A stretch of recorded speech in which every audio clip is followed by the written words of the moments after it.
Watching these scenes is exciting, that's right. But behind these jumps lies the science of training. This is the pinnacle of show jumping competitions, the Grand Prix. The horse is at the peak of its flight.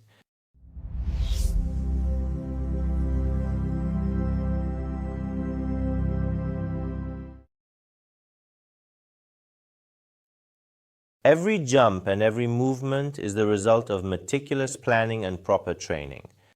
Have you ever wondered how horses get stronger through training?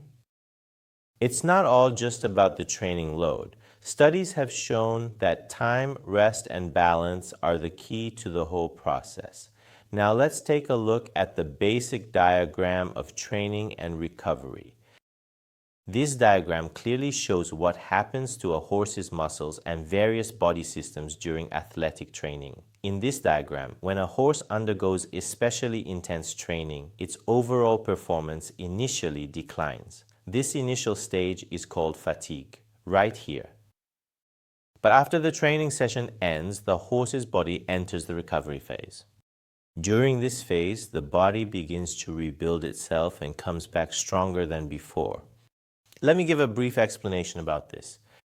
When muscle fibers are put under strain during physical training, the body repairs them during recovery, using stronger tissues. This very process leads to the gradual strengthening of the muscles. The way the muscle system works is that when it gets damaged, it usually leads to soreness, and you sort of really feel that pain. During the recovery and recuperation period, the muscles use stronger tissues and supporting structures to gradually rebuild themselves. And that is how the muscles over time gradually get stronger and stronger with each cycle. That is why, during each and every recovery cycle, the muscles are not only repaired, but they also become stronger and more resilient than before. Point. This phenomenon is called overcompensation, which is shown exactly at this peak on the diagram. But the key point to remember is that this peak of readiness does not last forever. If the next training session is delayed for too long, the body will gradually return to its initial state. And of course, the benefits of the training are eventually lost. The best and most optimal time for the next training session is exactly at this peak point of recovery, right here at this moment.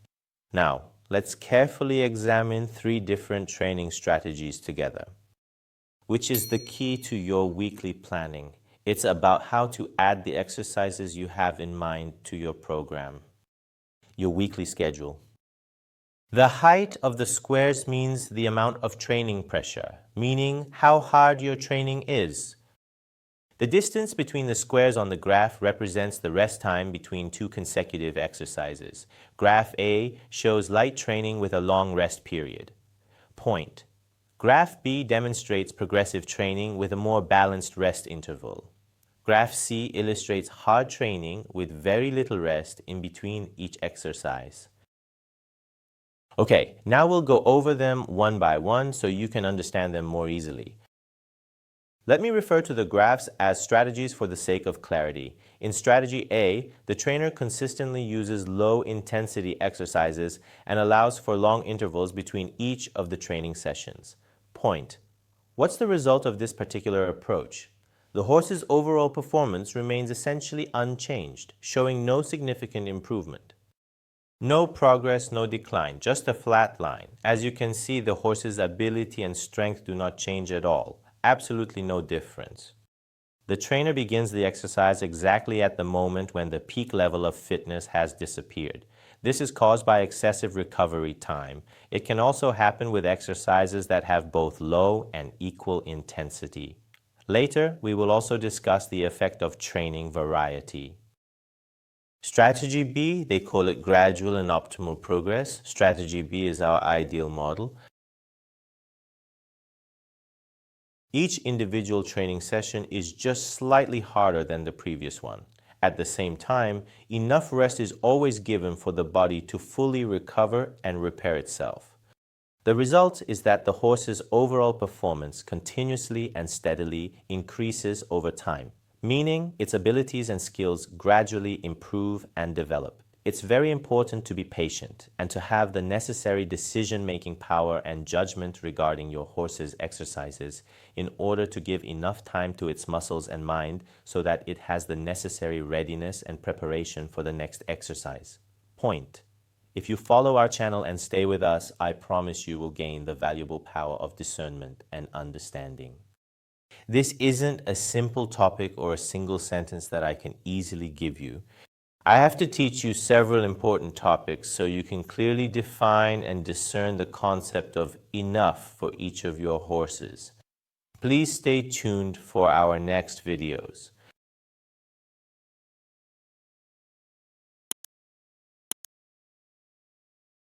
Okay, let's get to our main topic. As you've noticed, graph B is quite similar to a ladder with its steps properly and carefully arranged, not too far apart, not too close together. Point. Strategy C, which involves a lot of training but little recovery. This is something that many old school trainers really struggle with, and they often think that the more you ride and work with your horse, the better results you'll get in the end. Point. But that's not always the case. Now, I want to prove the opposite with science.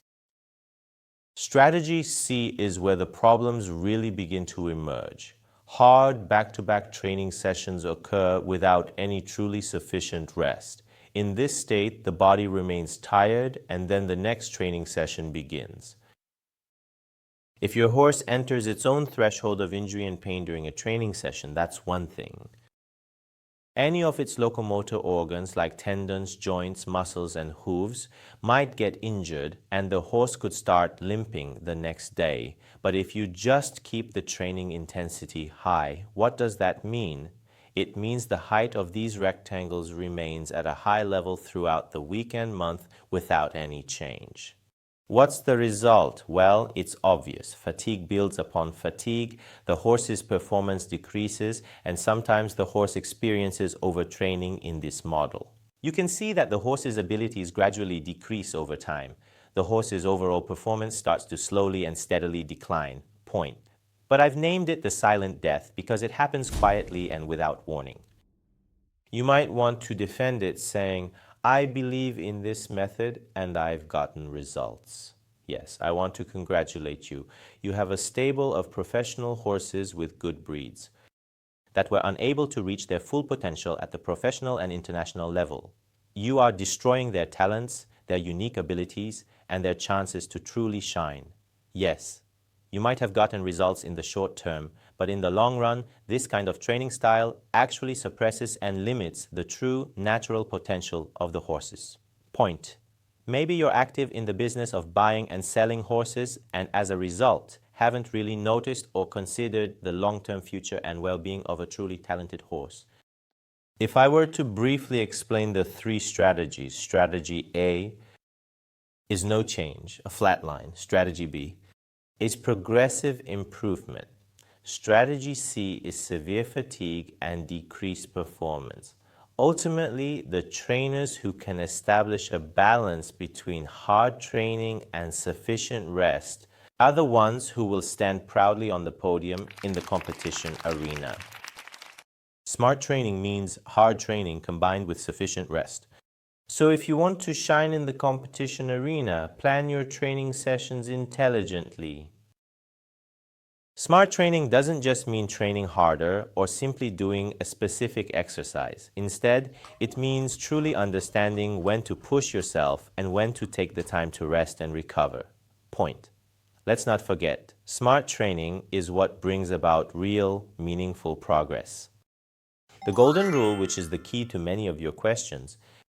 The smart ones among you have probably realized by now that muscle building occurs when the muscle is damaged and is accompanied by varying degrees of pain. But the important point is to recognize your horse's pain and injury threshold. Horses can talk and tell us about their feelings and how they are doing. It's the rider and the trainer who must determine the amount of pain and the level of training intensity needed for each session. I know, just like me, you're probably wondering how you can recognize and understand this. Many trainers, due to their extensive experience and the strong intuition they have, which they've gained from spending a lot of time and riding many sport horses, can figure it out. But the good news is that with advancements in technology and sophisticated research on sport horses, even novice riders can gain a more thorough understanding of their horses and, as a result, create a different training plan for each one.